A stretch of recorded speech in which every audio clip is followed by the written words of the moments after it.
There is development in Liberia, but even though it's going slow, but we Liberians in the diaspora, wherever, we have to acknowledge that, to say that we can't just see all the negative part and say, oh, there's nothing going on in Liberia. People have to be educated on like the garbage. Yes. There has to be a campaign in the whole country about cleanliness. Yeah. Okay. Everybody see that house and say, wow. That one house got mansion over there.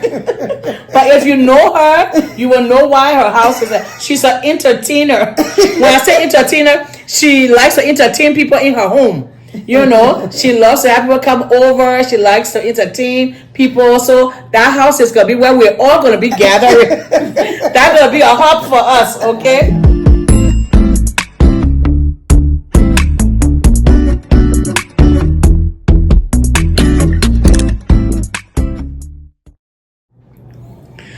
Hi guys, welcome back to my channel. If you're new here, welcome. My name is Piso and I'm really glad that you're here. As you guys can see here, I'm here with my two sisters. My sister-in-laws really, but you guys know they're like my sisters. You see them with me all the time. And so I'm here to have a little sit down with the Mathies sisters here. And as one of the episodes today of Diaspora Corner, I'm going to sit down and chat with the Mathies sisters and just, kind of see what their take is on being a diasporan Liberian and, what they're doing in Liberia and, what their aspirations are and all of those things, okay? So let's get to know the Mathies sisters a little bit better today, guys. All right. I have here Mrs. Joanna Mathies Davies.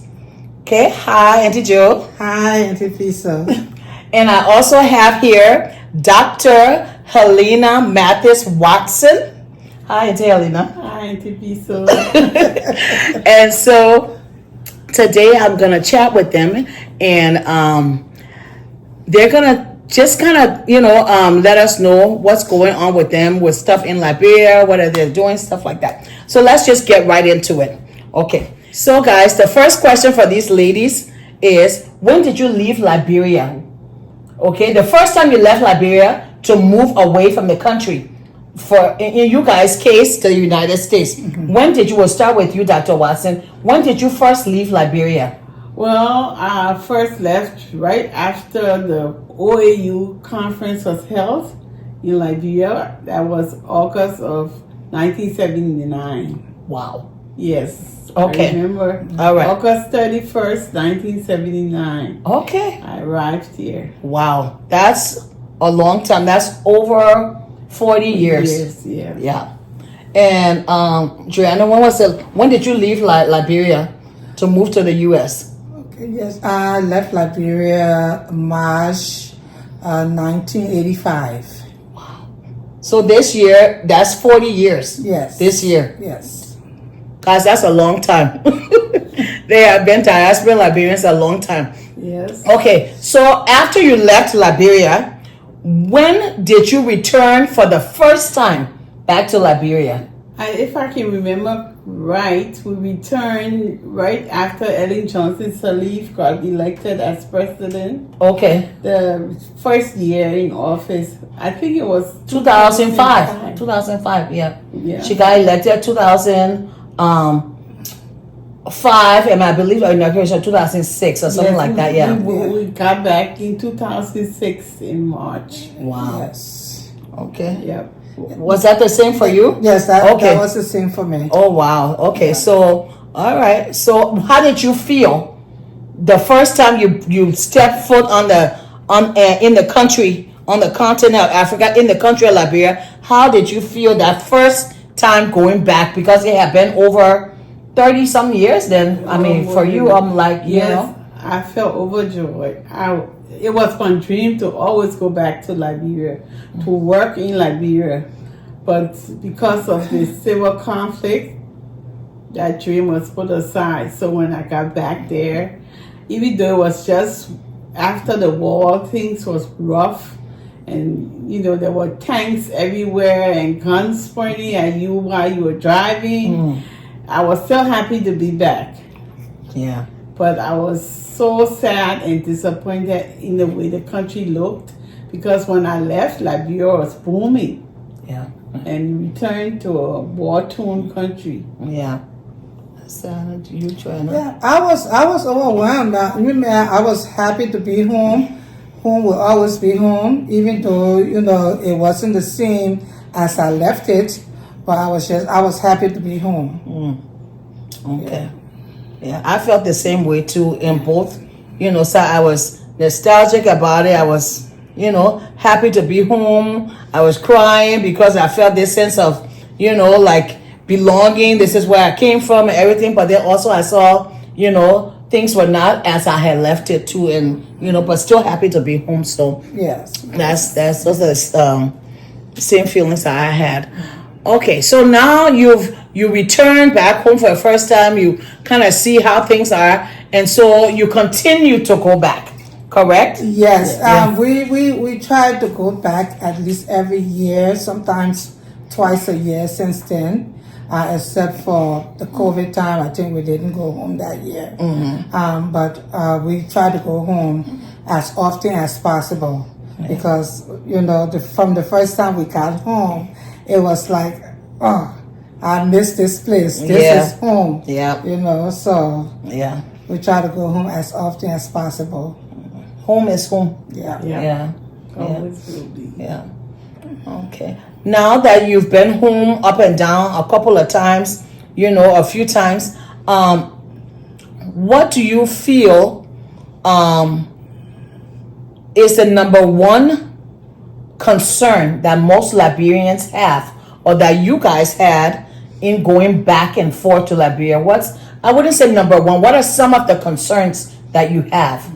Well, my first concern is health care. Okay. Because we're going back not as the young people we were when we left, but we're going back as retirees who are older adults. And older adults, will need health care. Yeah. And the healthcare system is struggling, I would say. So that's a concern. Education is another concern. For younger Liberian families that are going back with young children, they want them to be in school. And that's a tussle. Yeah. So that's another concern that's important. And safety. People want to be safe. We've heard stories about people from the diaspora that are being hacked, robbed, killed so far, because everybody else living in poverty. If the people see that you came into the country with some money, or just even if they don't know you have money, they think you have it, and you become a target. So the safety in the country is very important, and in order for Liberians to come back and be able to live there peacefully, safety must be an important issue that has to be tackled. Yeah, that's so true. Yeah. Want to add to that, Joanna? Yeah, and another thing is, it seems like doing business in Liberia is somehow difficult, because everywhere you go, even though that's their job, but they always expect you to give them something to do, what they're assigned to do. And that was one of my main concerns, especially now, especially at the airport and other places. That is one of the main concerns. That if you are employed to do a job, you should be able to do it without having to ask people for funds and stuff like that. So that was my concern also, because that happened to me. Yeah. That is true. Yep, that's a concern. Yeah. Okay, so we'll move on to the next question. The next question is, you guys are both, I know you guys, is no secret, because you've seen them on the channel so many times, there's no secret that these ladies are doing projects in Liberia. We've seen Joanna and her husband's project in Marshall area. I've showcased it a few times, and I've also showcased the Watson's property in Marshall. Over there by that beautiful lagoon. You guys see that property. I made several, I think 3 videos on that property. And so you guys see it. So they both have projects that are doing and aspirations of doing projects in Liberia. Having said that, what do you think is the most challenging thing about doing projects in Liberia or doing business in Liberia? The most challenging thing about doing business is in Liberia is professionalism when it comes to the business. Most people are not professionals, and business, it becomes harder when you don't follow the rules. Okay. When there are no set rules in place. For instance, if you're building a house, I think there should be an agency or government agency that's in charge of checking plans to make sure the zoning is right, or you using the right material to build a house.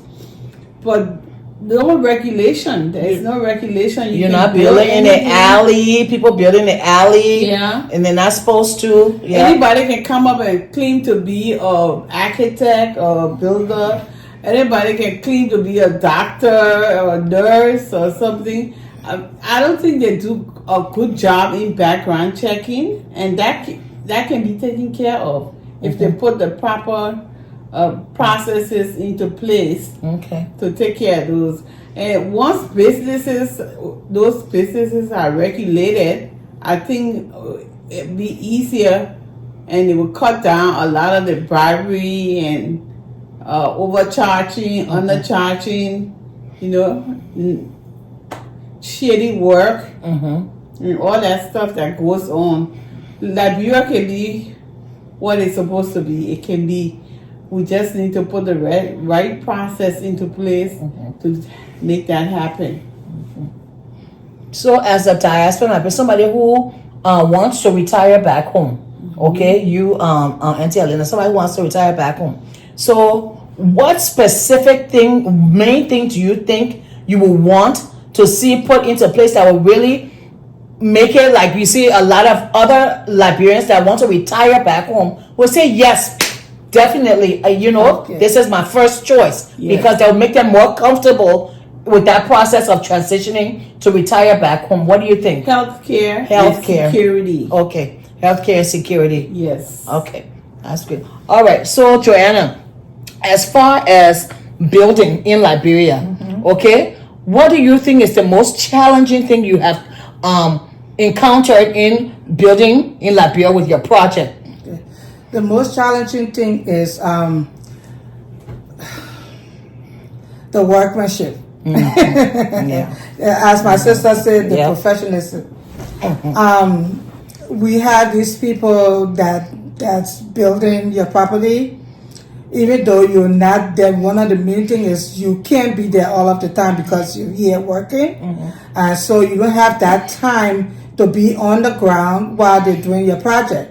So you rely on pictures, photos of whatever they're doing, and it looks different, on the picture than when you're on the ground looking at what has expired.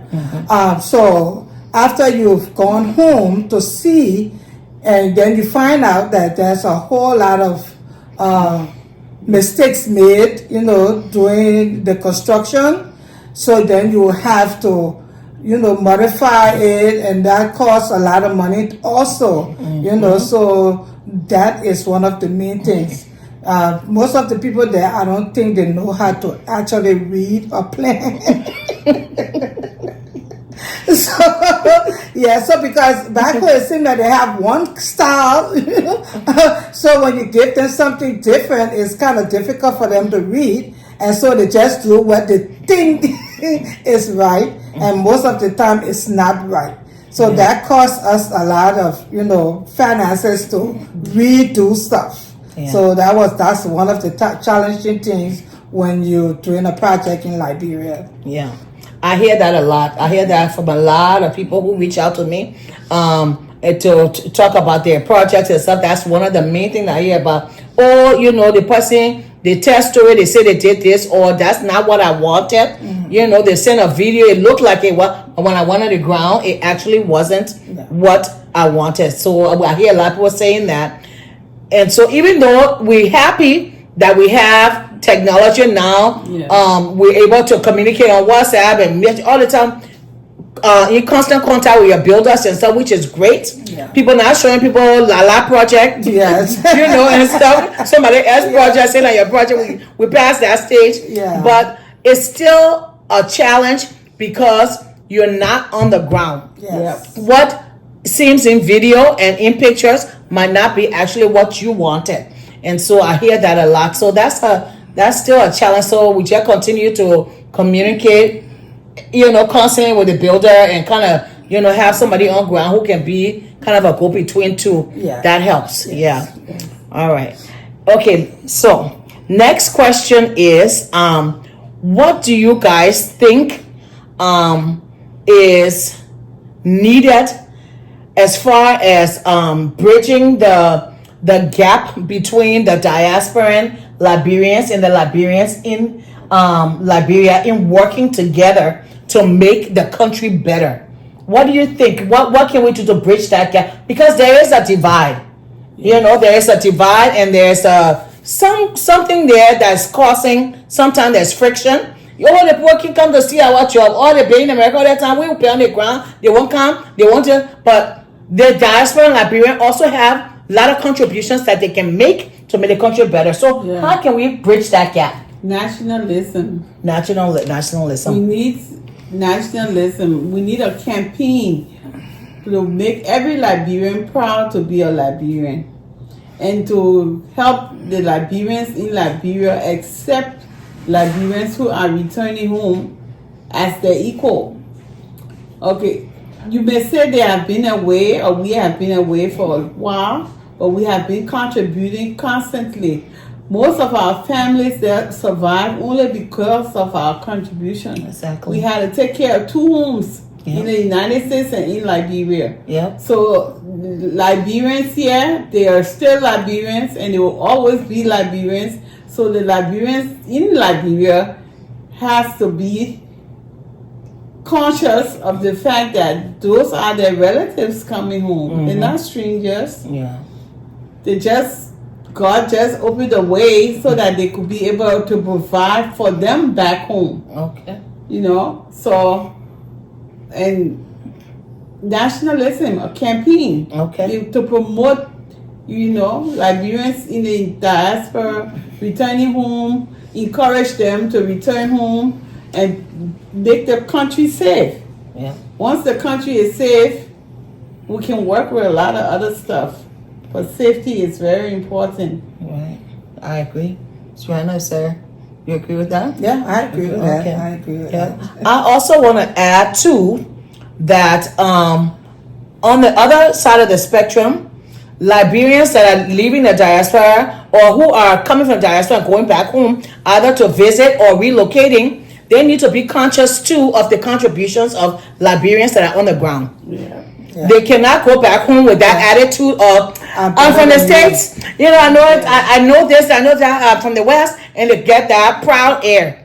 Liberians on the ground will counteract that in a second. You know, and so I think that contributes to a lot of the tension too. So it has to be from both sides.